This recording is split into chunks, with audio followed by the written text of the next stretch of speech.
last I checked, this is what's happening. This is us. We're going live. We are live. Ridiculous. Ridiculous. All right, we are about to start our audio. Welcome to our video Facebook friends and ultimately some YouTube watchers. Yes. Luke, have you gotten any more of them up? Dude, I haven't yet. I'm sorry. Bro, It's I'm been not so mad. Gnarly. I'm just not mad. I'm taking full responsibility. That's And- 100% on me. And I just want to say, it's fine. Thank you so much. It's I'm fine. going to do it. I will. It's Seriously. all I can do. I got things going on. All of them excuses. It's fine. I hear that. Do you really love New York? No. I'm from there. That's why I got the mug. You know, it's funny, I'm from New York, but I was technically born. I was born without my approval in Indiana. Yeah, but like you're from New York. I am. Yeah. I moved to New York at a very tender young age. Just having been 4 years old. I was 5 when I moved to New York. It's this many. And then I don't remember. Don't worry about it. I don't remember very well. Well, we're going to start the episode, and we got some stuff to cover. Here we go. Well, now you've done it. You fool. You fool. Welcome to another episode of the CapmLew podcast with your host, CapmLew. Yes. And your other host. Luke, here I am. Here he is. Behold. Of course, you can't behold if you're listening. You fool. That's on you, too. So, this is on you for what it's worth. It's Lou and Luke giving a continual stream of our strange editorial perspectives from lives spent playing with rolling toys. Yes. Both the four-wheel urethane and maple version, Mm-hmm. and also some of the fire-breathing Harley-Davidson version. I thought you were going to say two-wheeled with handles. And They that would have are brought some confusion. Two-wheeled with handles, and that ain't scooters, although some people call them scooters. I'm going to throw a second elastic onto my lav mic. Just to ensure. For our listening audience, this will come through probably as a rustling sort of sound. It'll be a kind of a Moderately unpleasant. I think This- you got a dread kind of looped up in the back. I don't know if that's Do uncomfy I? for you, but Yeah, there we go. I did. There we are. We did it. we We've are. stabilized the lav mic. We've buried it, nestled within a dandruffy paradise. That's right. I'm behind on my beard washing, and I have a bit of dander going on today. In all seriousness, when you wash your beard, you get in and scrub your face hair, and then do you get the dreads wet and rinse them out, correct? Or do you avoid that? No, Okay. that's exactly what happens. Oh. I lather up my face with whatever shampoo I want to. I've got a high glycerin shampoo and body wash that's not heavily fragranced that I use, and I have got a 2-in-1 Motor oil. dry skin kind of Head and Shoulders knockoff that I use that kicks back some of the what the dander is caused by is just garden variety seborrheic dermatitis. Yeah. So we're doing beard care. Yeah, it's fine. Seborrheic dermatitis sounds terrible, but it's not. It is simply the effect of natural yeast on the skin.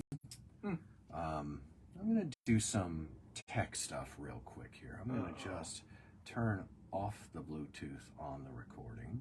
Is it still working? It's still working. Dude, praise God. I'm really didn't- happy about that, actually. Didn't shut down the recording. That's You know, awesome. if you breathe on the thing wrong. We should probably Let- slave the iPhone to the... And we're going to do that right now It's too. fine. We're gonna go ahead and we're gonna take the video feed is gonna lose us just for in the feed. It looks like there has been on my phone. Yeah, it might be. And It looked it'll like it come back. froze. It'll come back. It's And fine. sometimes I wonder if the video product at the end of it all, there it is. Catches it. Yeah. I don't know if when you play it back through there's a Yeah. skip. I don't think there is. I would be fascinated to learn that. I think there's which not. would make sense. I think that- honestly. I think that my highest recommendation to our viewing audience is to wait 2 years until it's on YouTube, and then just enjoy or disenjoy them, or listen to us on Podbean, Apple Podcasts, Spotify, Google Play. Google Play. I don't know if there are any others out there. There's some. Luke I don't did know. that. I did that. I'll Luke figure set it that out. all up. I was an idiot the other day, and I started WordPress. I wanted to get us a website. Should have done Squarespace, but I didn't want to pay every month, so instead I put $40-something into a WordPress. Now we got to figure that out, and everybody I know now. If I had chosen Squarespace, it would have been the other way. They said, "Oh, WordPress is so hard to use; it's not intuitive." If I'd done a Squarespace, they would have said, "Oh, Squarespace is so expensive and hard to use." I think it's just waiting for you with its maw open. Yes. Every time you try anything, you're gonna get the treatment. You know, some people don't have that. What? Like, they don't experience the same level of difficulty that maybe you or I experience in these things. Because when you said that, I relate entirely to like whatever task you have in front of you. You really think people don't have that? I interact with people sometimes, and I really think that they do not experience. Well, I don't know that they have it easy, but I think that perhaps they have not been trained by years of just chaos so in their mind they can just do something, and even if it's hard, they're not like tortured by like having to process what happened when they were 7 or something. I don't know what it is, but they just get stuff done, really hard stuff all the time. I'm challenged by what you said. Me too. I am, because I'm like, dude, I'm trying as hard as I can. This guy's just, right next to me, just crushing things out, and I'm like, what is going on with me? I don't know. I have some friends who have different outlooks than I. I'm not sure. They may look like or talk like that's the way it is, but I think it's that way for everyone. You think so? I don't know. I'm Perhaps. not. I am not everyone. I don't know. I mean, some people might have it easy. I'll tell you what would do the trick. Yeah. Is I found some people are able to just trade money for the things they want. That's true. And those people tend to be able to pay the $1,800 that it takes to get a nice website built. Sure. Right. Right. Or bring someone on who can handle it. Yeah. Someone whose expertise includes that stuff, and then you know what? And good on you. Right. You know? Right. Good on you. This podcast is also brought to you by Life Skateboards, as well as Bud and Laura over at Zeppelin Aero Works. And there are some other concerns behind the podcast. The bike shop, presently located at 640 Carr Street in downtown Cincinnati, Queens Gate area. Represent. And there's also Solution Roofing. Solution Roofing makes the podcast possible by paying me for being bilingual project.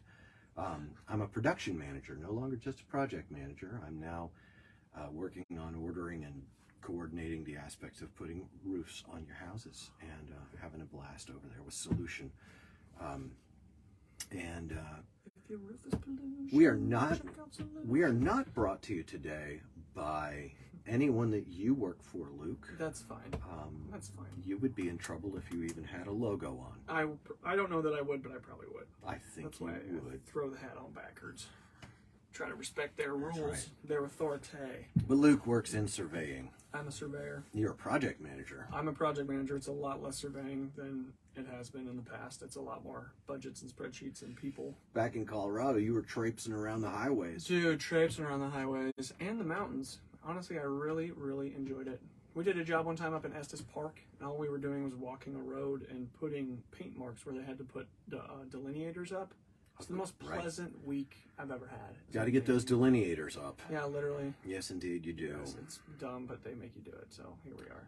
Well, we are extremely happy to have some correspondence today. Now, one thing I would like to say, just some ground rules. Good. I would love if all of our listeners would be cool to folks who write into us. Yeah. We are not asking for typo-free correspondence, Nope. and we are not going to say who these are from. Yes. Unless we know that the person is comfortable with it. And we also we thrive on disagreement. Yes. And we thrive on difficult communications. We feel like those kind of things. So do we have any disagreements or difficult communications? Well, we had an Instagram message. All right, we'll bring it up. The one that... Bring it up. Don't say who it's from. I'm not going to say who it's from. You have to, yeah. Gotta keep... I'm going to throw on I repped Life Skateboards for the first part. I'm going to go ahead and I'm going to rep the Never Was crew. The boys. The boys and girls at Never Was are that is That is a great group of kids and big kids. So, there you go. Hang that one back up there. That life lid is too crisp. Yes, it really is. I have the other one. I have the black on black life hat. That one I like. Oh, it's right there. Is it? Oh, no, that's a white logo. No, that's a black on black. Is it really black? Yeah. Joe, why is it white? Black on black. Oh. Oh. Doesn't it look black on black to you? It looked black on white in the light. It's fine. Black on white. Look at it. Well, I think that will go well with this next Instagram. It's fine. Double. Go ahead. I'm gonna read the parts of it. Some of it, I think, our friend who wrote this was maybe doing something else, so there's some spelling errors and such. So, but he says, skateboarding does better for fitness than Jesus. It saves my body. And then he says, oh, and checkmate is that Bill with, and there's a typo here. It says Alan on got sober by LSD. Huh? So Pharmakeia isn't all bad. And then he says some very encouraging things at the end. Oh. He says, you were doing great with Lou, and so is he. I keep wanting to sheepdog some of the angles regarding rhetoric. May just email. Enjoying you both! Exclamation point. It was a very nice. That's thing to extremely receive. nice. So there are two ideas in there. I want to write them down. Yeah, go ahead. The second idea was that someone got sober. By using LSD. Got sober via LSD. And the use. conclusion is that so Pharmakeia isn't all bad. Okay. So somebody asserts that Pharmakeia isn't all bad. How could he? That is, it's that's good. What was the other point? The other point was that skateboarding Oh, does better for fitness than Jesus. It saves my body, and I think it's in response to our last time together, in which we were talking about institutionalized thinking, and it kind of culminated in the idea that. Actually, I have this quote here that I really like. I don't even think we talk about fitness. That's good. I think it's a good barely angle did. to bring up. I said, you said you will lose the ability to cope with things you are responsible for if you abdicate the responsibility that you have inherently with the fact that you've been born. You didn't. The last part's me. The first part's you. I'm telling you, dude, you got the notes. I got the notes, son. I am Luke. Oh wait, that's my name. Wow. Wow. Wow. Yo. Yes. Yo. Luke's got the big book open. Oh, I was just in here and I was thinking about Checkmate atheists. I was thinking about there's a place where it says that physical exercise is of some profit. I feel like it's in the second thing, I think, but maybe I'm not. Here, let me get it for you. Yeah, I'm looking at it's probably right where I'm looking. It probably is. Let's see here. Good to go. We brought nothing into the world. We can't take anything out of the world. That's good. Let's see. No, I'm not seeing it in this place where I'm looking, but it probably still is right there because I'm bad at seeing what's right in front of me sometimes. That's why I've switched to larger print Bibles. Skateboarding and fitness and Jesus. What an interesting Jesus and skateboarding. It's 4:8. What is 1 it? Timothy 4:8. 1 Timothy 4:8. I don't. You were pretty freaking close, my guy. Thanks, my dude. That's a nice thing to say to a guy who's trying to. China. 4:8. For while bodily training is of some value, godliness is of value in every way, as it holds promise for the present life and also for the life to come. 1 Timothy 4:8. Let's do it again. Go ahead. 1 Timothy 4:8.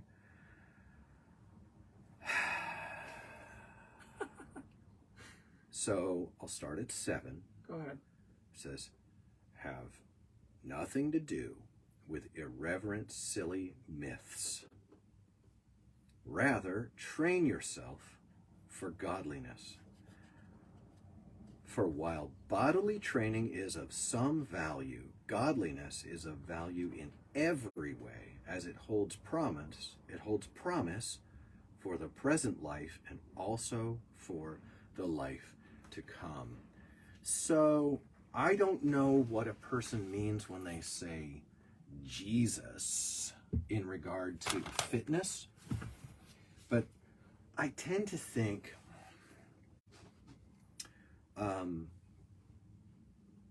if we're discussing, I don't even know what people mean when they say fitness anymore. Yeah, because we have a standard of what a human body should look like that's often informed by dehydrated, just keto cut, 8-pack, yes. Instagram photo hogs, you know, run-in filters and things like that. Yeah. And I mean, if you're talking about that as fitness, then I got to tell you, man, you are definitely going to be spending some time in the gym. Yeah, my guy. And you're not going to be spending much time at the table eating. Yes. So when it comes to concepts of human body fitness, I don't think that skateboarding is a great fitness plan. Could I interest you in some perhaps calisthenics? Perhaps some pull-ups? How dare you? Perhaps a little bit of well-balanced to left and right weight resistance training. Perhaps some mild cardio. Yeah. I'm sure skateboarding is good for your cardio if you're pushing it around. Right. I have a fitness watch on, and I usually hit it when I go skate, and it's not horrible. No question, but skateboarding is a lopsided workout. 100%. It is. I mean, unless you switch everything and you do exactly as many of one as you do the other, skateboarding is a train track that leads to repetitive stress, injuries, worn out hip, worn out damaged knees, and things like that. So I've never taken the fitness angle on skateboarding outside of this. It is definitely activity, and it's a lot of it. Oh my gosh, yeah. And so if you're talking about youth nowadays who are suffering so much isolation, and you're talking about the benefits of getting them out of their house, off their phone, into some sort of activity, skateboarding is absolutely top notch because they're not going to go to Planet Fitness. Why would they? You know, the Purple Palace. No, these kids need to be out there skating. It's good for them. They're breathing. I don't care what they're breathing. They could be in Brooklyn, breathing Brooklyn air. You know, Cincinnati has a very high soot content in our air. Breathe it. Just breathe it in there, man. I want it to look I want you to look like a 50-year-old Chinese factory laborer's lungs. Oh my gosh. Get out there and skate, kids. Yes, 100%, absolutely. Sure.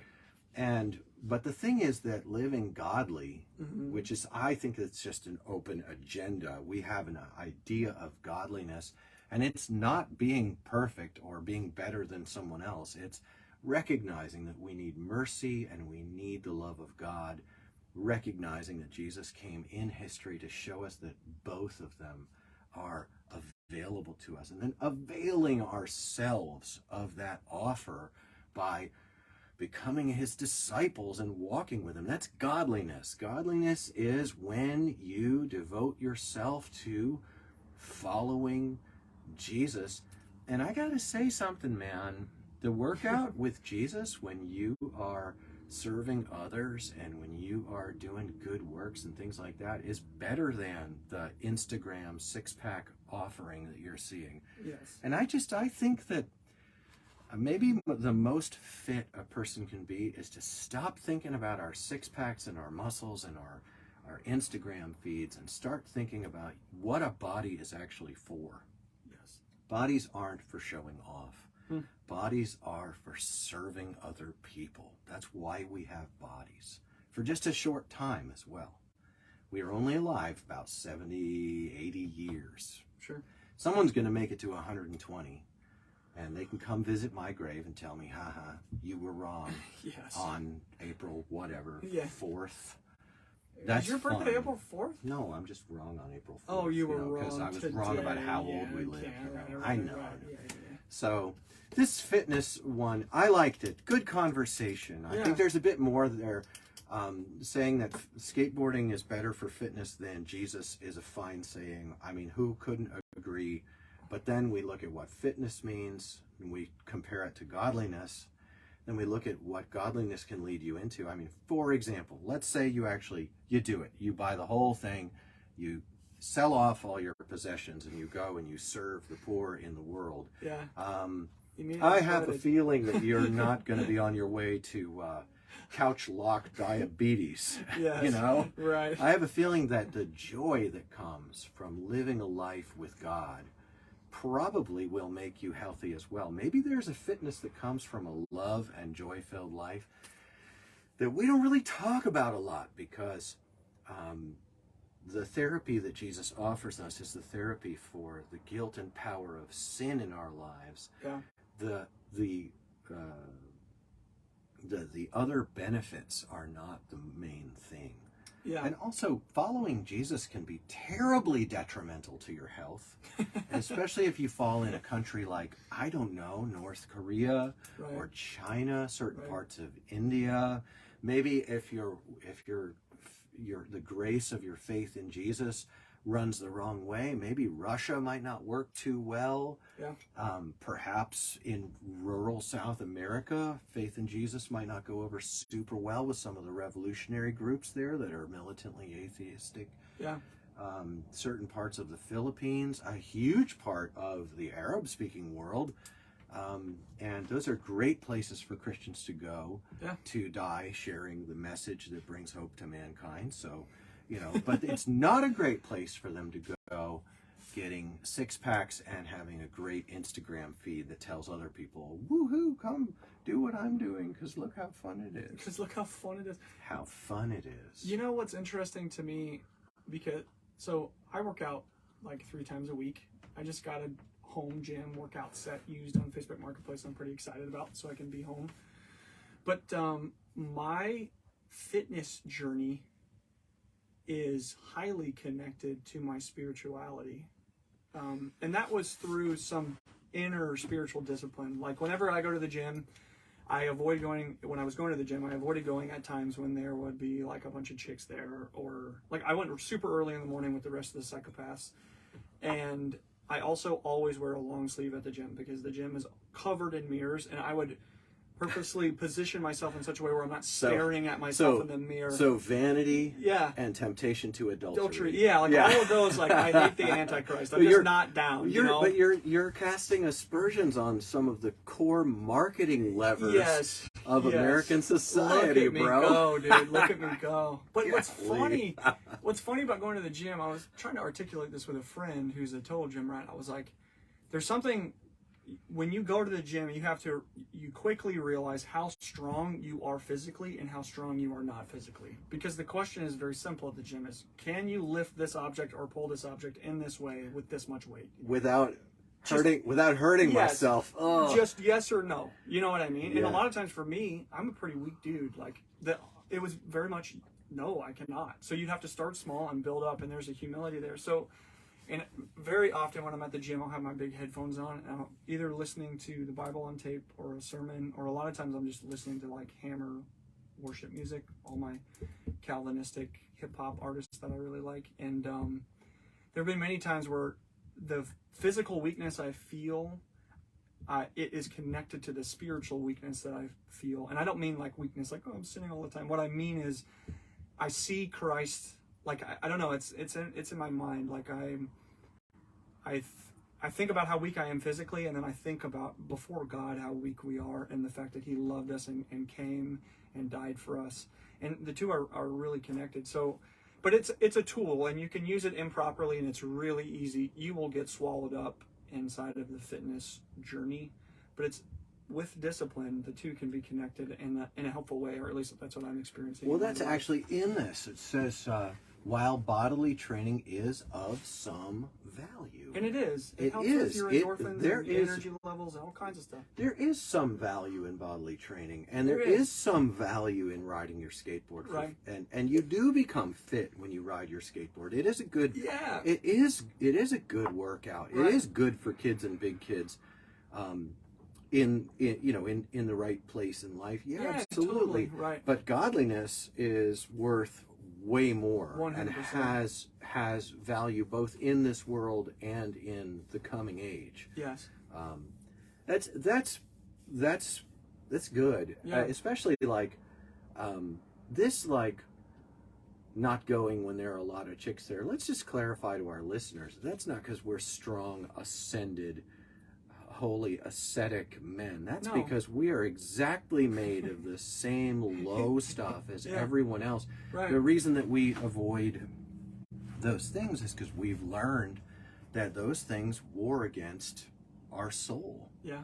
And and we can get broke down, and we can wind up in just as much trouble as King David got in. Yes. King David committed adultery. He Yeah. loved God more than anyone, Right. beginning to end. Yeah. And still his life was marred by adultery. Yeah. And that's not, man, that just puts it really, I mean, one of my projects I'm working on through life is matrimonial monogamy, lifelong. Yeah. And that means broad range celibacy, Yes. even within marriage, you know, and that's quite a journey, and I'm not perfect in it. Yeah. But I'm not actively committing adultery in a weirdo relationship or something. Good.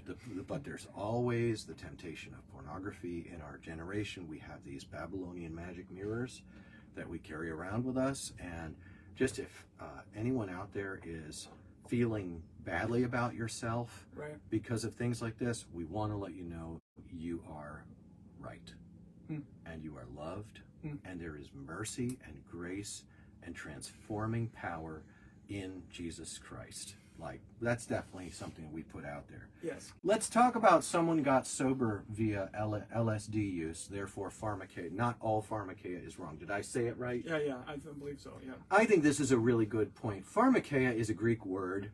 Pharmakeia in the Greek had a different connotation than pharmacy now, although they're very linked. Pharmakeia referred not only to the medicinal use of substances, but it referred to the use of substances for accessing spiritual progress. Yeah. And that form of spiritual progress through the mystery cults and things like that of that era, and that's all the way back from the Greeks, back through the Persians, back through the Babylonians, you know, all the way back to Nimrod. That stuff was okay. Yeah. And that's what LSD, that's one of the things, LSD and psilocybin and other, what do we call them? Hallucinogenics? Yes, it's specifically hallucinogenics. Yeah. Hallucinogenics are very powerful, and I think that the people who said so are right. They somehow create open awareness or access to spiritual realities that are beyond the seen realm. Yeah. All right. So when it comes to Pharmakeia, like SSRIs for treating depression or like that, there are debates as to the efficacy and helpfulness of all kinds of things. Yeah. Even ibuprofen and Tylenol, you can lose your kidneys and your liver on those. You know, they're actually quite dangerous, and there are a lot of injuries every year using those over-the-counter things in the wrong way. Yeah. You gotta eat with ibuprofen and drink lots of water to pass it through your kidneys. Yeah. And with Tylenol, that one is processed through your liver. And those are just two. So there are good conversations to be had by clinicians who I'd be happy to follow on YouTube and over the course of 2 or 3 years and discover that mainline thinking is mostly political about ibuprofen. That's fine. Yeah. But someone getting sober using LSD, I'm honestly, listen. If you fall outside the bounds of this conversation about godliness and you're really not on about that stuff, I can completely see why it seems like perfectly fine to use LSD to get a better handle on, or ayahuasca, or ketamine, or those things, and there are even clinical therapies that are being. I mean, LSD was created in a clinical lab. Right. I mean, people use ketamine inside of a clinical. They do. They have ketamine programs. I understand the idea of someone I don't really feel like it's a checkmate Yeah, because first there are certain things that we are saying, and then there are certain things that we are not saying. The things we are saying are usually, well, just what we said. The things we're not saying are usually something that we didn't say. Oh my gosh. This is important. No, this is actually a tough one because Yeah. lots of times people will hear us say something. We obviously said something. Yeah. And That's so funny. how did that comment go again? It was like, not all Pharmakeia is bad. Yeah, so Pharmakeia isn't all bad. Pharmakeia isn't all bad. I think that's, I definitely have spoken warmly of the use of cannabis for medicinal purposes. Yeah. I have a very strong feeling that cannabis is a tremendous medicine. I think that it has some properties that are unexplored and they're not even willing to test, and I think that it would be a revolutionary drug that would cost a lot of pharma shareholders to lose money. And so, I've really lost confidence in a lot of the mainstream shareholder pharmacy, like the pharma industry and its weird lobbying power. I've really, how can I trust in the recommendations of that? So I'm really open-minded about the use of cannabis for treatment of stuff. And how do you feel about the statement that, like, oh, I use pot because it makes me feel less stressed out? Well, when someone says I use a medicine because it makes me feel, yeah, I'm not a clinician. I'm a guy with a podcast. I mean, geez, why are you even listening to this? Go do something important. This is on you. If you keep listening from here on, I cannot be held responsible for what happens to your brain. I cannot be held responsible. But what I immediately think is, so you take it for example, a 13 to 17-year-old kid, saying, when I use cannabis, I feel better. And I think, well, I do know that clinicians who I trust this clinical analysis have shown clearly on paper, peer-reviewed, that cannabis use, THC, has effects on the developing brain. And so some doctor or somewhere there has to be a risk and benefit analysis. Maybe there's something going on where the risk is worth the benefit. Sure. And maybe I would say to that 17-year-old, I'd say, well, who's doing your risk benefit analysis on that there one? Leave me alone. Brent. Brent. Say the kid's name's Brent. Yeah. All right. I have a coworker named Brent. I hope he listens to That's this. funny. I didn't know that. So, and then Brent might look me dead in the eye. Dead ass. He might look at me and just dead ass say, I am the one doing my own risk benefit analysis. Unlimited power. And and I might wonder to myself, what responsibility do I have to this conversation at all? Why am I here? Am I this kid's dad? Am I this kid's uncle? Am I my brother's keeper? Right. And I might say to that kid, well, you might want to do some more thinking on that because it's a little bigger now. Why don't you do a Google search on what it does to your brain since you're your own doctor? Right. Yeah. But I'm definitely not going to come at that person with, verbal fists over it. That just isn't, that's not chapter and verse material for me. Right. I really am not super invested in that. Now, okay, let's say I'm running a company and Brent works for me. Okay. And every day Brent feels fine. Yeah.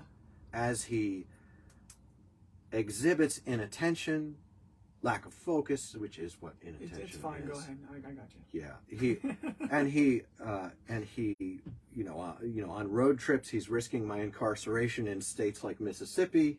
Yikes. Yikes. And things like that. He shows bad judgment Sure. goes, inattentiveness, like you get all these things. Yeah. And I'm like, dude, I don't know what you got going on, even though we talked about weed, you're smoking a lot of weed, or like he's gained 35 pounds in the last year. I watched that one happen before. Sure. He's gained 35 pounds through snacking and feeling just great about himself. Yeah. And also I've seen another thing happen with cannabis use, which is getting an injury, smoking to feel better from the injury, and then winding up just ruining a joint through feeling fine. I look at that type of thing and I'm like, bro, look, I'm not your mom, your dad, or your uncle, but I am my brother's keeper, and you need to lay off the weed and bring some focus and some A game. Sure. And also, when a young person isn't working something out, like toward a skill, a trade, a future, young is when you work on your future, not when you sit back and feel great about the way things are going. Yeah, sure. Also, there's another angle. You have therapized effectively your feelings. Well, la-dee-da. Yeah. What about the reason that you felt that way? Don't worry about like it. You're telling me that your feelings you couldn't function and you couldn't prosper in life because you had feelings. Right. And so you got rid of the feelings. Well, feelings are caused. Yeah. So what degree of labor, effort, and result has gone into the genesis of the crisis you're solving? Right. Are you putting a Band-Aid on a sucking chest wound, my friend? Yeah.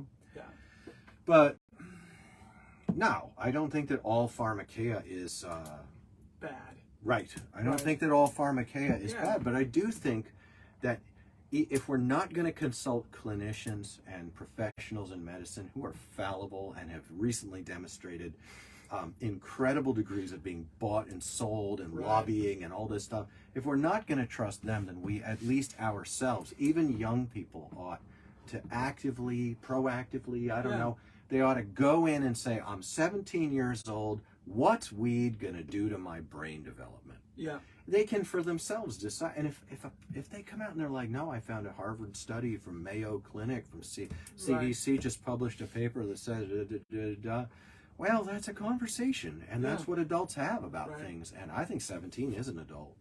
Yeah. I do. I don't want you to go to prison. Yeah, please, oh God. We can try you as a child. Dude, it's interesting because I agree with everything you're saying. I think our that's a bad sign. Well, yeah, I guess, kind of, not really. I think our analysis is predicated on the fact that in our minds, or at least in my mind, I think that being responsible is important. Putting time and attention to the things of life that really matter are important. But it all filters down to the question, like, why are we alive? What is important? What isn't important? What actually matters? Well, that's where all the bad feelings live. Yeah, exactly. That's the thing. That's where all the bad feelings live. Exactly. And always have for all of mankind. And that's why I think my Christian faith is more important to me than my skateboarding, because my Christian faith makes all of this spinning in endless space and coming from nothing, which doesn't make any sense, actually mean something and matter. And skateboarding is essentially a celebration of like hedonism and not caring about those things, which I understand, and some parts of that I think are kind of cool. That's why I think that's what we were broaching on our last podcast, which is why we got the comments we did. Well, I like that. Those were really good comments. I would like to say a sincere thank you to the person who wrote in and stimulated us to think about these things. And I'd like to, again, welcome people to send their comments. Yeah. We're not going to put you out on Front Street. Yeah. If you send us things. It would be nice if you specified that you don't or do want your name shared. Yeah. If you don't specify, we won't share your name. 100%. Yeah, we really like that people. It's fine with us to get checkmated. We like learning. Yeah, we do, and I do. I think that people love their Pharmakeia. People love it. I get it. There's an affection that you have for things that help, and there's not a whole heck of a lot that Luke and I can do if you are intent on your way. Yeah. So we're not going to fuss at you extra hard if you disagree with some of the things we're saying. It's a weird thing. You know what's funny is I spent a minute using Pharmakeia as hard and as fast as I possibly could, and I lived at your house, and we actually had this conversation probably like 10 years ago, and I was making the argument to you that, no, this really helps me. And it did. It really felt like it did help. When I smoked pot, it took all the static in the back of my mind that overwhelmed me like a wave. It seemed to clear all that away. But my current perspective is that it was a lie. It actually wasn't removing static. It was just blanketing everything in kind of like a tar-like pseudo cloud. A soothing mist. A soothing mist came over. Yea, verily, even an aromatic smoke. Yes, an aromatic smoke. A green haze. Instead of being afraid of the things that I could see, both physically and in my subconscious, all of it was covered. So it felt good to feel like, oh, now nothing is there. Everything is a nice, hazy color and feeling. And it was extremely unhelpful for my journey from trauma boy to not so traumatized adult, because I wasn't interested in actually doing any of the hard work that it takes to look at life in the face and do what is required to become a man, And what were some of the things that, just for our new listeners, what were some of the things that you were not having to deal with because you, some of people might say, well, that's nothing like why I do it, but you had some pretty big irons in the fire. Yeah, like the fact that I had been sexually molested by a person that I trusted deeply, that I had siblings die unexpectedly, that my dad went to jail for a while. There you go. Tremendously difficult, life-shattering events, and I didn't know that these things needed to be looked at in the face and discussed with clarity, usually with help from another person who's unbiased and can help you formulate your thoughts and feelings and ideas around it, and then realize that largely your behaviors are, and the way that you feel, grows out of things that you believe to be true fundamentally. So like, I believed fundamentally that I wasn't a person worth caring about, or that everybody around me, no matter how much they told me that they loved me and cared about me, could never be trusted, because there was something inside of me that I couldn't see but they could see clearly that made them want to abandon me. And those core beliefs were manifested in my life as I attempted to run away from the things that I felt like were horrifying truths, and it was tremendously difficult but tremendously helpful to have somebody help me identify that and articulate it over 6 months of therapy and say, oh, hey, I got great news. It's not true. At this point in our podcast, I wish there was a phone number I could give you for you to call if you were the adult, or if you're still young, if you are the sufferer of sexual trauma or like that. I wish that I had confidence in an organization to help you. Luke, I know you found a good counselor an hour and a half away from you who really helped the journey. Right. I know that there are too many people who are waiting to re-victimize sufferers. Ooh, yeah. And it's a freaking war zone right now for people. And a huge problem as well is there are numbers you can call, but if you call those numbers, it will begin a journey that will somewhat be out of your control, because usually the people that you talk to are, what's the word? Mandated reporters. Mandated reporters. That means that they are going to report what happened, and if it was somebody close to you or a family member or something like that, then you're going to be in for a bit of a bumpy ride. It accelerates the ride. Yes. It doesn't change the basic format because No. the difficulties of actually dealing with things that go on. It's not always just that. You know, some Yeah. people might be listening to this conversation about godliness Yeah, sure. and fitness and Jesus and Pharmakeia. Right. And they might be listening to this and thinking, well, I'm none of those things, and Right, I just like to smoke my weed. Yeah. Just like someone might like to drink a couple of beers. Sure. You know, the moderate and the moderate recreational use of alcohol, Mm-hmm. the moderate recreational use of cannabis, the cost of those things is something that I don't care to comment on. I really don't prefer to live my life picking on stuff that might be debatable. I think it can be very personal whether Sure. a person enjoys a couple of beers. But I will say this, you enjoy a couple of beers every single day, in 2 years you are 35 pounds heavier. Yes. And I know that's just true. Yeah. You know, And the difference between smoking one joint and its effects yeah, and having even up to 4 beers. yeah, You know, if I have 4 beers, I don't want to be driving, but like, I'm okay. And in an hour, if I drink a bunch of water, I'm fine. But if I have one joint, you're kind of in for a ride, especially if you don't use it very often. You know, the cannabis is a much more potent substance. You know, There's something worth discussing, which is that I've noticed that these psychoactive compounds, as we enjoy caffeine and nicotine on screen, right?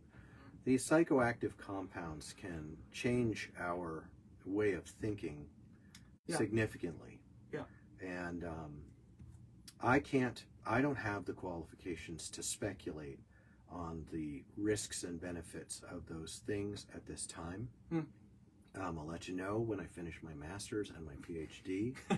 But what I do know is that the use of Pharmakeia for personal development in regard to unlocking the potential of the individual and the use of Pharmakeia for the soothing of the soul and the bringing of a sense of peace, those are, it might seem like a stretch, but those are directly linked to the kingdom of the bad guy. Now you listen to me and think, oh, Lou, next you're going to tell me not to play with a Ouija board. Yeah. Don't play with a Ouija board. Right. But yeah, I am going to tell you those things because you might not know this, but there is an unseen realm and we do interface with it. And I would like to tell you that if you need substances in your body in order to feel at peace and feel like you can function, you're on the dabbling edge of some real dark stuff. Now, don't take my word for it. Go find out for yourself from the guy who has the holes in his hands and died for you. And you can do what they did when it first started. They brought all that stuff to the town square and they burned it because they realized that it was not the way. And yeah, it leads to destruction, it leads to madness, it leads to sad, sad days in your old age. To use Pharmakeia to feel better. Now, as far as getting off of, I suppose they became sober using LSD. That's that they broke their alcohol addiction. Yeah, I would assume so. Using LSD. Yeah. I've heard of people breaking a heroin addiction. Yes. Using LSD. Yeah. Look, man, I wasn't there. Yeah. Okay. Yeah. I'm really happy for their liver. I'm really worried for their spirituality and their nervous system. You know, but even more, the fundamentals of addiction lie in issues and contours of your very soul. And using one substance to get onto another substance, like using Suboxone to get off of OxyContin and all those things, I'm not against that. Sure. Okay, I'm not. That's Right. therapy. Yeah. And I'm not against therapy. Only just let's not skip the bigger thing, which is why we wound up as addicts in the first place. Yeah. And addressing those things. And those can be very thorny and very long walk issues. Yeah. And therapeutic pharmakeia Mhm. might be part of that journey. And Yeah. that's not for me to say or for Luke to say. Yeah, no. I had a doctor that offered to prescribe me THC. And Was it for anxiety? it was. I was having anxiety issues. Sure. He said that this would either make it a lot better or a lot worse. Yeah. He said he also offered me a prescription of something called, I can never remember. Like an anti-anxiety medication? He offered me an Sure. anti-anxiety. It was not Xanax. It was something much lighter, and it was a very low dose. And I said to my doctor at the time, and I don't think necessarily this is what other people should say, but I said that I think I'm going to drink more water. Yeah. I'll try that first. Yeah. Go back to karate. Yeah. And there was a third thing that I did. I can't remember what it was, but I drank more water and I went back to karate and I did some third thing and continue to get checked up by my doctor. Yeah. Make sure I don't have Lyme disease or AIDS or something like that, because I was really falling apart. Yeah, sure. And my blood work was good, and I was glad for that. But it made a huge difference to go back to studying traditional martial arts for a little while. That was good. I did about 5 years. Yeah. Of traditional martial arts, and I leveled out a bit. Oh, I rode my motorcycles a lot. Yeah, that's sick. I rode my motorcycles every day for at least 20 minutes or an hour every day for like 3 years, and it made a huge difference. And then I began to get the clarity I needed at that time to start making some battle plans. Yeah. And this podcast is one of the things I realized in 2017 that I needed to probably start a podcast. Sure. Yeah. And so we started in 2022. Yeah. 5 years later, but it was in the works for 5 years because I knew I couldn't do it without a good co-host. Yeah. Who was up to snuff. And you are, bro. Here I am, snuffing it up. You got to make sure and disagree with me when you feel disagreement. No, I know you don't need me to say that, but our listening audience needs to know that this is not an autocratic exercise in ego. 100%. Yeah. Well, thankfully, up to 75%. Up to 75% per the contract. CapmLew's a cult. Bible salesman. That's been done. Yeah, I mean, thankfully, to a large extent, I think our worldviews align pretty well, and our fundamental beliefs about life align, which is really pleasant. Well, that was good though. Yeah. That was good. Did we have anything else that came in on the wire? I don't think so. There was just a lot. I think because we were juxtaposing skateboarding and the deeper things of life in the last podcast, I think some people feel like, based upon their current worldview, that skateboarding has more value than religion. Oh yeah. And I can understand their perspective from where they're at. I can see it from their side. If I stood in their shoes, I think that I'd probably feel the same way. But right. The fundamental difference in my mind is that one, says it has hope for this world and the next. Yeah, because I was going off on the skateboarding as a fundamental guiding principle of life. Yeah. The hashtag thank you skateboarding. Yeah, we did a lot of the hashtag. Oh, I was going ham on that. Right. I think it, in fairness to that argument, I should say this, that skateboarding is nowhere near as important as religion in a person's life. Nowhere near. You said in all fairness. It was fair.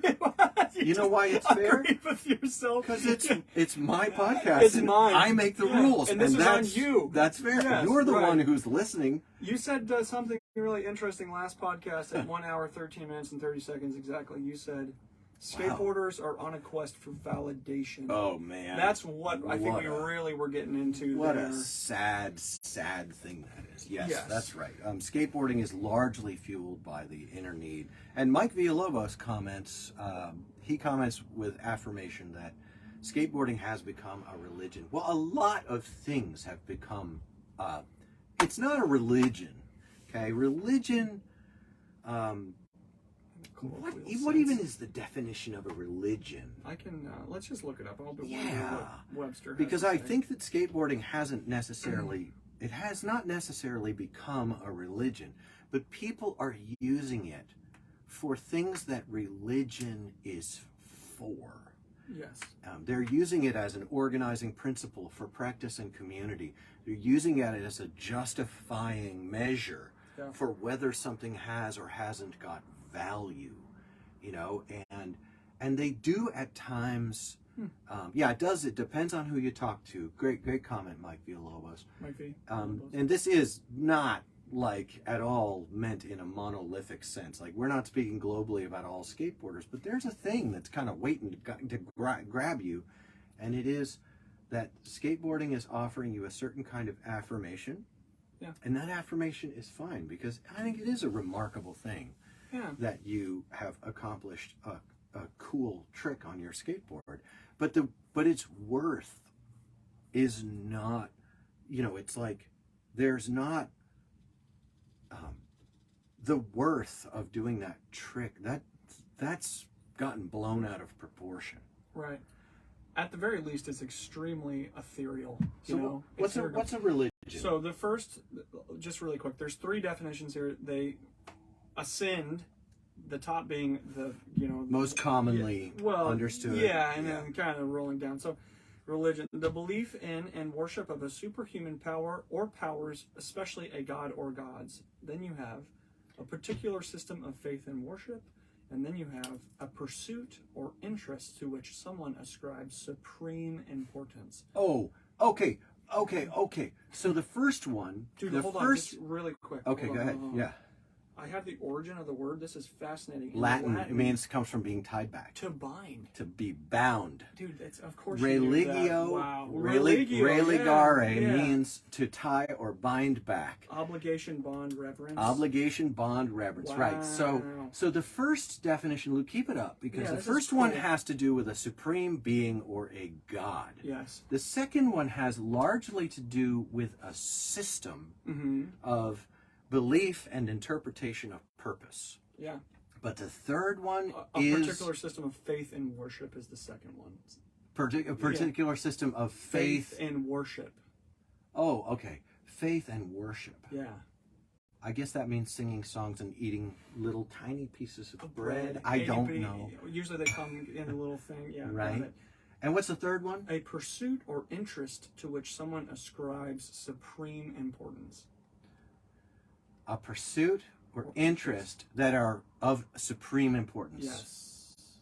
Wow. So I think skateboarding would fall maybe more into the third definition, though I think it moves into the second one. Isn't it ironic that one of the biggest grossing brand mechanisms is called Supreme? Yeah. That's a fascinating. I know my friend Britt would get big mileage out of that one. Yes. And if you make skateboarding your idol, it has become your religion. As a team, my board was where I spent all my energy. Oh, Mike Villalobos is on it. Good share. And all of my energy and cultivation in. It is all about how you look at it. And this podcast is a different look at skateboarding. We believe that skateboarding is best when it is least important. It's got to be less important. Hey, look, Luke, we have the opportunity. We can ban people. Let's ban or suspend them. What happens if you suspend them? They're gone for a certain amount of time. I don't know. We're not going to do it on Mike. But the next time the guy comes on his wife's identity and wants to make an anti-Semitic joke. Yeah, we'll just ban him. We're gonna knock him. We're gonna knock him out for 2 weeks. Yes, dude, you're done. That's so funny. So this third definition of skateboarding, a pursuit or interest that ascribes supreme importance to itself. Yes. That would be skateboarding, and that is a very individual thing. And we in the podcast, one of the axes we have to grind is to sharpen you guys up, that we could understand together. There's a perspective on skateboarding that subordinates it to the more important things in life. So this for many of us is no big deal. Sure. But for others among us, this is a really big deal. For those of us to whom this is no big deal, we wish to sharpen you so that among the people that engage skateboarding that way, you would not so easily allow them to excuse some of the terrible fruit of that belief system. Sure. Some of the fruit of that is excusing all manner of it's interesting. We started with Pharmakeia, but we have so many dead friends. I mean, we really would like the abuse and the recreational use of drugs to not be something that's so easily tolerated among folks. It's killing our friends. Yeah. And we just don't think it's cool. Sure. If that brings down the stock value of heroin skateboards, and we all know that the heroin guys have sworn up and down that it has nothing to do with taking heroin, That's why they named it heroin.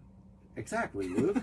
Exactly. Now you're thinking like a person who follows the third level in regard to skateboarding. Yes. Now you're thinking like a real, true, core skateboarder. Yes. I'm so happy to be here. Wow. And, so this was interesting. Right. We did some stuff. I didn't expect this.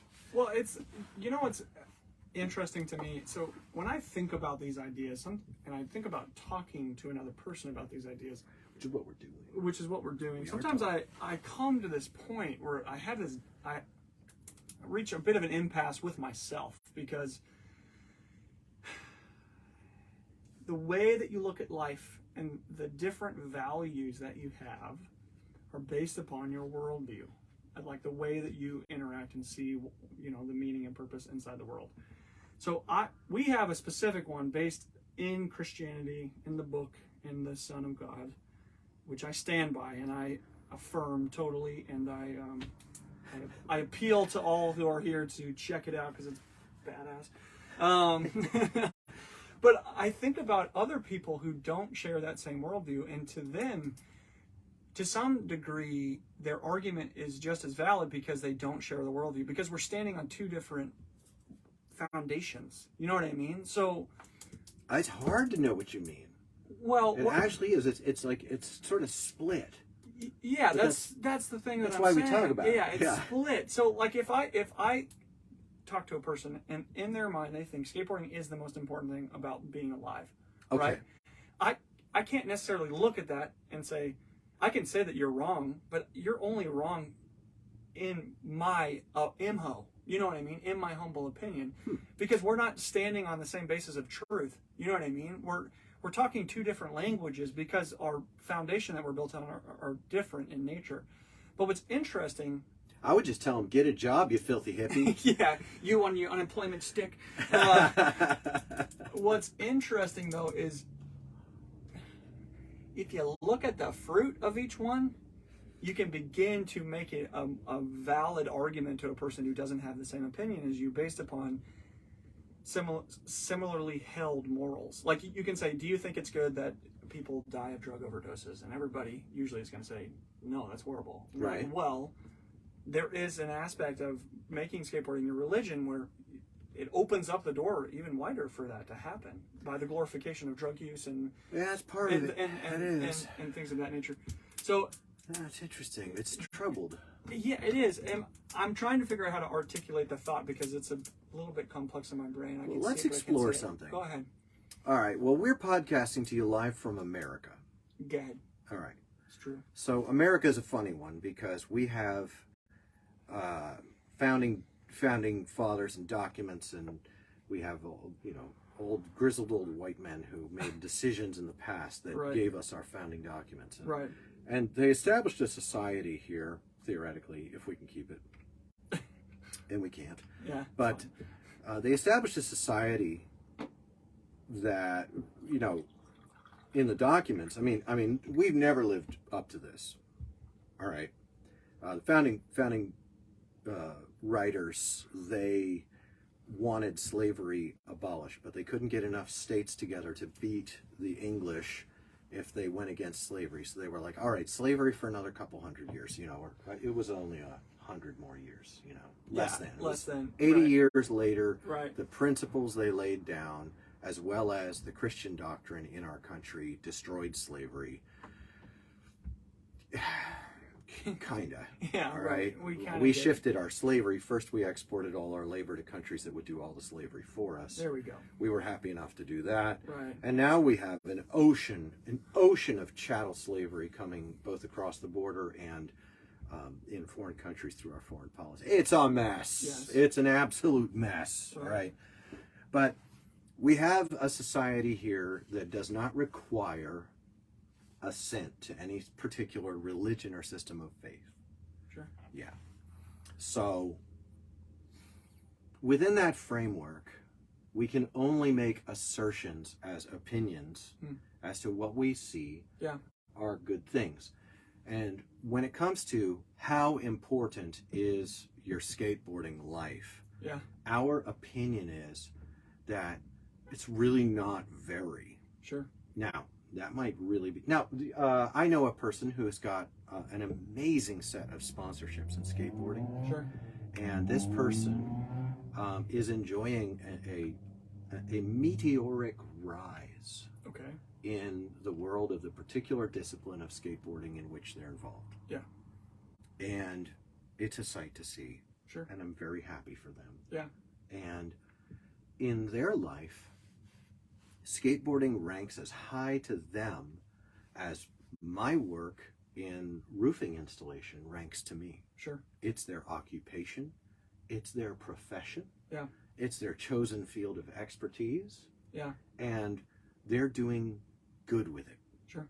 So for them, skateboarding is much, much more important than for a person like me, where my life in skateboarding is going to a skate park and enjoying some roll around. Yeah. And with my diminishing number of friends, you know. And that's good. Sure. I mean, that's fine. Yeah. You know? Yeah. Transmogrify that over to a conversation with a young person whose dream it was always was their dream to blah, blah, blah, blah, blah. And they're on that Disney Channel level engagement with skateboarding where it's the most important thing ever to them. But they're young. Yeah. They're young. Sure. You know? I mean, they don't want to do good in school or get a trade or, you know, do any of those things. And they're not interested in, well, here's where you run into trouble, is they're not interested in marriage or serious, lifelong, committed relationships. They're mostly, you know, out for pleasure and the after parties, the high fives, the bro hugs, and the affirmation. Right. And I can't help but wonder that maybe the value of that may objectively, the result of that trajectory might be long-term damage, especially if there's a little cocaine, a little partying, a little underage drinking that goes into overage drinking, a little bit. And that's the slide that I'd love to see. Our podcast, probably not going to change it. It's fine. Maybe for someone, they may start to say, hey, and also there are folks out there who are doing those things because they've got real damage. Yeah. And we would love for you to get real help.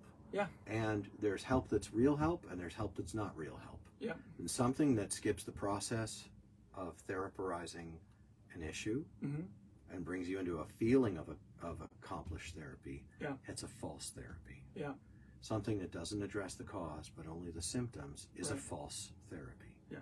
And, you know, so we're kind of up against it because there's an ocean of advertising money that's coming at all of our listeners all the time, telling them they're not good enough unless they have, buy, or do some certain thing. Sure. And we don't know what to say to that. We've said the things we can say. Right. We'll keep doing it. We might make us a little bit boring. Well, it's fine. I don't know. What are we gonna do? Like rate pro skaters? Golly. Oh gracious! I do like the gifted hater. Yeah. He's quite a witty You know chap. who I really like is Dumb Data. Dumb Data. I love him so much, dude. Dumb Data he must have super such funny and cool. He must have such a grasp of Excel. You You know what I mean? I imagine him using Excel like an absolute Microsoft god. He probably uses Excel spreadsheet professionally. Yes, dude. Excel is an amazing program. It is incredible. I listened to a podcast with Dumb Data, and he said that he had to step back from it because it was just taking too much time. Dude, I've watched him do videos on like the Battle of the Barracks. He was literally breaking down how many times like switch kickflip was the second trick not landed by the opponent. You know what I mean? He literally has you'd have to know statistics so well to even begin to understand what he's talking about. It's incredible. I wonder if he's drawing from a database that was created by someone else. You know what I bet he's doing? So I learned that Excel was built for what's called power queries, which from my understanding, probably wrong, is it connects websites into a spreadsheet.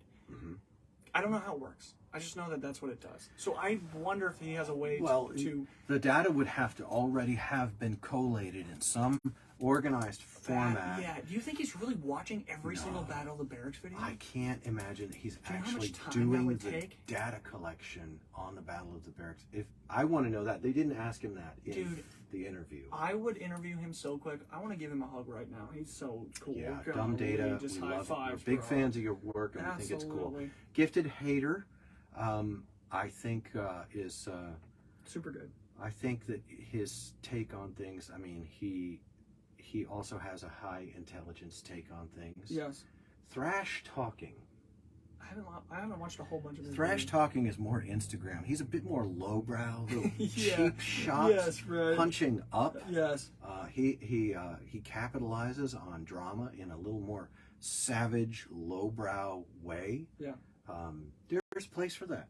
There's a place for that. I mean, Absolutely. while we're overthinking things from where we're coming from and recommending for you all to crack the big book, the good book, and like that, we appreciate the folks that are doing their thing too. Absolutely. Nine Club. Yeah. I'm not a fan of the Nine Club, but I think that they are occupying an important niche. Yeah.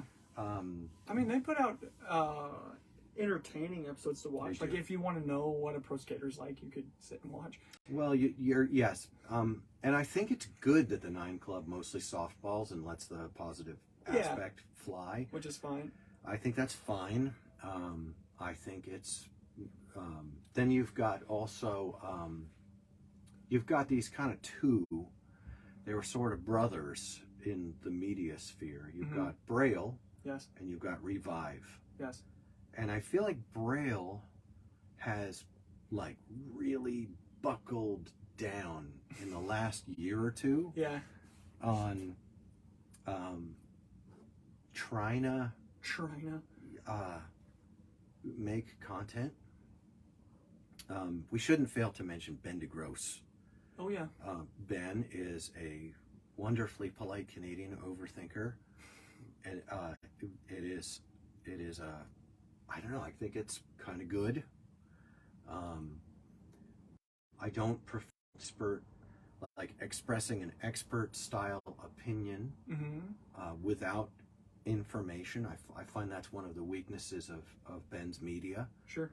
Sometimes I go a little bit crazy, and then I think, well, I need to set up some videos in the future that address these things after I finish doing the work. Yeah. But you've got these two. You've got Braille and Revive. I don't prefer the output of Revive very well. Braille catches me more and more as I see more and more creators like Dan Corrigan, and then Powell, one of the only long-term made in America board companies. Powell has been putting out video material at the YouTube level, the level of the people, and I really have enjoyed watching up to 7 minutes of their 20-minute videos or 10-minute videos. That's a lot for me, and so there's some folks out there that are doing stuff. Absolutely. And we are doing stuff too. Yeah. And all 36 of you can enjoy, to some extent, some of our worldview work and some of our work in what has been a long journey in skateboarding. as we go forward. Yeah. Is there anyone else we should maybe mention? I had someone in my head, and I can't remember who it was. I think you hit... It was the bunt. Oh, the bunt. That's exactly who it is, dude. I'm so happy that you remember that was going to bother me. The bunt. Our perusal of our perusal of the you've got Hawk versus Wolf, where Jason Ellis and Tony Hawk have a podcast together, and you've got the bunt, which is I think the foremost, like the supreme aligned media. And very LA, even though maybe New York, I don't know. Sponsored by Vans, too? Yeah, sponsored by Vans. Why is it called The Bunt? I'm confused. It's fine. I think it's a great name. And I don't have a lot of stones to throw on it. It is what it is. Yeah, you got stuff. And we're in here somewhere. We're a couple of Christian dudes who are like... we've got a lot of years in skateboarding between us. How long have you been skateboarding? 10 years? More than 10, yeah. More than 10, and me more than 30. Yeah. And we've done seen some things. True that. And we wanted to share them with you guys. Loved it. If you've got questions, you can send them to, what is it? CapmLewQuestions@gmail.com. Yes. CapmLew, CapmLew, CapmLewQuestions@gmail.com. Yes. Yeah, it's funny, I'm wearing my Never Was hat today, and Never Was has a series of videos. They're all homie videos. Yeah. Bro and sis videos. Yes. That they've made, and I'm even in a couple. For what it's worth. For what it's worth. It's worth a lot. I love the Never Was community. I'm in these days of such polarized, so many false binaries are flying around. I'm really pulled back from Facebook. I've pulled back from Instagram. I've pulled back from... I basically consume media without contributing. Although, Luke, we have one piece of media. What is it, an Instagram reel? Yeah, it's a reel. What is our Instagram? It is the CapmLew podcast. Has it got underscores in it? I think it does have underscores. How do you do that on an Instagram? Because you can't have spaces. Location. Yeah, but do you just say the CapmLew podcast and then just type that in? Yeah, if you searched the CapmLew podcast, it would most likely come up. See how I kind of... We have one reel on there that has gotten at least 20 views. Dude, it has 58.8 thousand views and 17.9 thousand likes. You guys... It's of you doing a front rock and talking shit. It's not a front rock. Oh, I'm sorry. It's a layback. It's a layback, hand down front rock. Yes. They're garbage. I'm garbage, and I love it. And I love it. And I can't kickflip, and you guys just leave me alone. I could kickflip. I know. I just won't. I know. I know it. And I just won't. It hurts my ankle that doesn't have any ligaments in it. Bro, please. Yeah. It dislocates my front ankle. Stop, dude. It hurts. Gosh, dude. Yes, we can't kickflip. That's fine. We can now. I probably will. I was watching a Braille video, and he said the key to kickflipping is you keep the nose of your board under your front hip. And I was like, that is great advice. The nose of your board? The nose of your board stays under your front hip and knee. Don't let your board come forward. Kickflipping, you don't let the board come forward. Lots and lots of my kickflips, the board is coming forward of my body, and I'm losing it. So the board's always behind me when I do mine. Yeah, that means that the nose of your board is underneath you. Yeah. When I tend to do kickflips, I tend to kick my board forward. Yeah. And that is counterproductive. I've heard if a friend who's always like, it's a pop then a flick, which is really interesting. If you break down, if you slow it down, if you pop and then flick, I don't know, it's interesting. I always tell people, just literally jump up into the air, let the board flip, and then land back on it before you be trying some crazy, like, knee-high, tweaked out kickflip. Well, I was loving... the guys who can't kick. I was loving the keep the front of the board under your front hip. Don't let it come out in front of you when you kick flip. I liked that. For you, I bet that would be tremendously That's one of the... Yeah, because all the time we'll be out skating, and then I'll try a kickflip, and Luke always goes. He says, "Yeah, you're pretty close to those. I You can see are. you land 'em." You are all the time. It comes all the way over. I've landed a bunch of kickflips in my life, and they're just not very important to me. Yeah, I know, it's funny. And it doesn't always dislocate my front foot, but it has is a tendency it is to. a thing. Bro, yeah.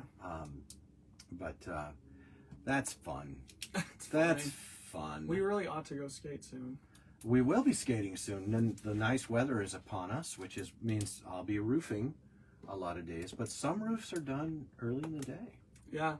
Sometimes you get a roof that starts at 6:30 in the morning and goes until 3 in the afternoon. And that is a great day to hit the parks. Indeedy. Yep. All right. Well, I think we'll call it 80 minutes today. That's fine. A big thank you goes out to those of you who have sent us support through Podbean.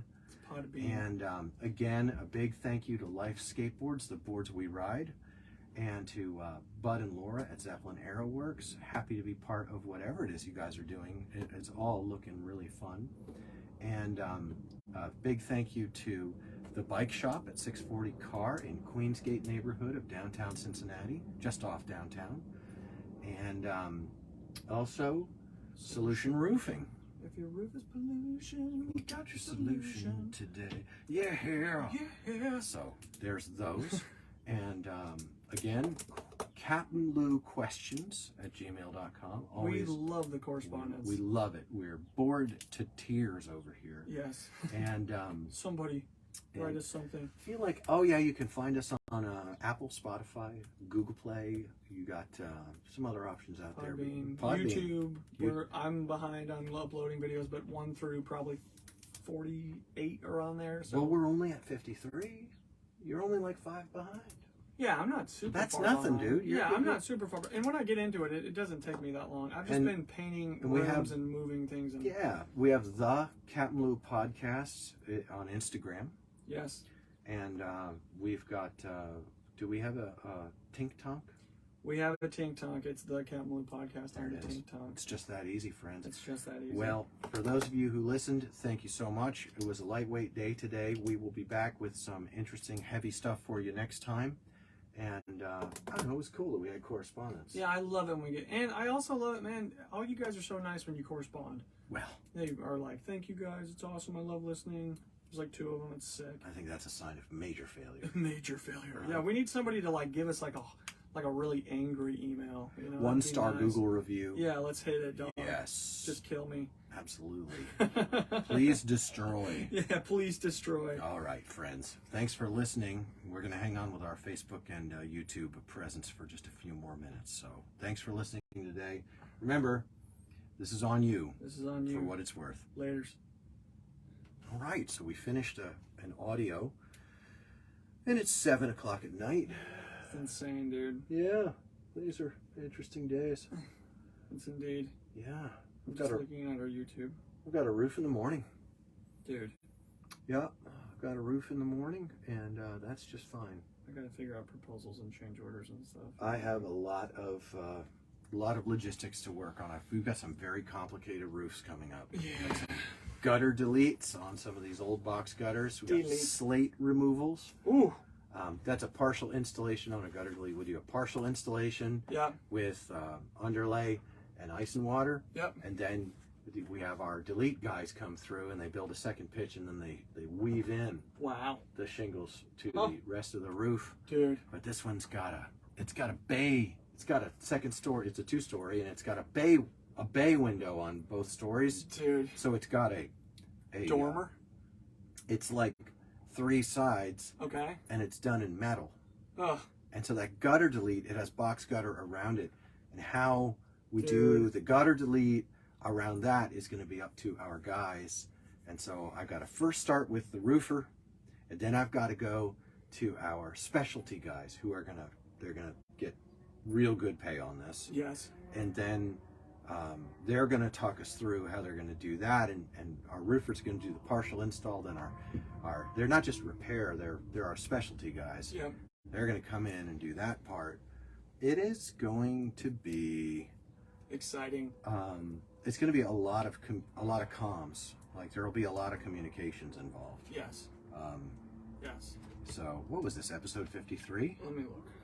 Episode 53. What are you calling it? Pharmakeia. Pharmakeia. 0053. You mean like Jesus and the sacred mushroom? Oh my gosh. Don't even get me started. How do you spell, what's the last like 4 letters of Pharmakeia? Pharmakeia. Ugh, you did it on purpose.